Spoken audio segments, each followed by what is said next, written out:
क्या आप जानते हैं महाभारत का सबसे महान योद्धा भीष्म पितामह घायल अवस्था में होकर भी 58 दिनों तक शरशय्या पर प्रतीक्षा क्यों किया और भीष्म अष्टमी के दिन किया गया तर्पण मोक्ष और संतान का वरदान कैसे प्रदान करता है। आज हम जानेंगे भीष्म अष्टमी की पौराणिक कथा के बारे में। हस्तिनापुर का शासक राजा शांतनु एक बार शिकार करते हुए पवित्र गंगा तट पर पहुंचे। वहां उनकी भेंट केवट हरिदास की रूपवती पुत्री मत्स्यगंधा अर्थात सत्यवती से हुई। सत्यवती अत्यंत रूपवान थी। राजा शांतनु उस पर मोहित हो गए और उसे अपनी पत्नी बनाना चाहते थे।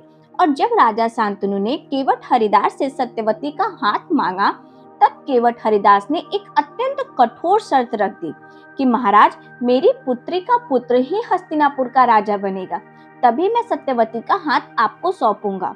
राजा शांतनु धर्म संकट में पड़ गए और अपने ज्येष्ठ पुत्र देवव्रत का अधिकार छीनना नहीं चाहते थे। वे मौन होकर वहां से लौट आए, पर राजा शांतनु को सत्यवती की स्मृति उन्हें पल पल व्याकुल करने लगी। पिता की यह दशा देखकर देवव्रत ने उनकी पीड़ा का कारण पूछा।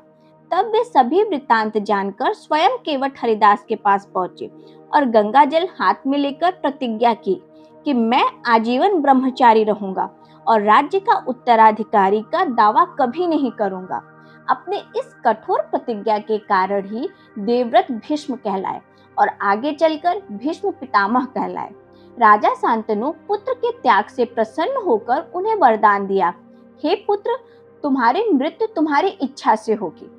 महाभारत युद्ध में अर्जुन के बाणों से आहत होकर भी भीष्म शरशय्या पर लेट गए, किंतु अपने प्राण नहीं त्यागे, क्योंकि उन्हें प्रतीक्षा था सूर्य के उत्तरायण होने का। मकर संक्रांति के बाद जब सूर्य उत्तरायण हुआ, तब भीष्म ने माघ शुक्ल पक्ष की अष्टमी को देह त्यागने का निश्चय किया, क्योंकि शास्त्रों में यह काल मोक्षदायी एवं अति उत्तम माना गया है। सबसे प्रेम पूर्वक विदा लेके 58 दिनों की प्रतीक्षा के बाद उस महान आत्मा ने अपने शरीर का त्याग कर मोक्ष की प्राप्ति की। तभी से यह भीष्म अष्टमी कहलाता है। मान्यता है कि इस दिन अपने पूर्वजों के लिए श्रद्धा पूर्वक तर्पण करने से संतान सुख एवं मोक्ष की प्राप्ति होती है। भीष्म अष्टमी की कथा सुनने व पढ़ने से पापों का नाश होता है। भीष्म अष्टमी के दिन भीष्म पितामह का स्मरण कर अपने पूर्वजों का तर्पण अवश्य करना चाहिए। भीष्म पितामह की जय। महाभारत के महान योद्धा की जय।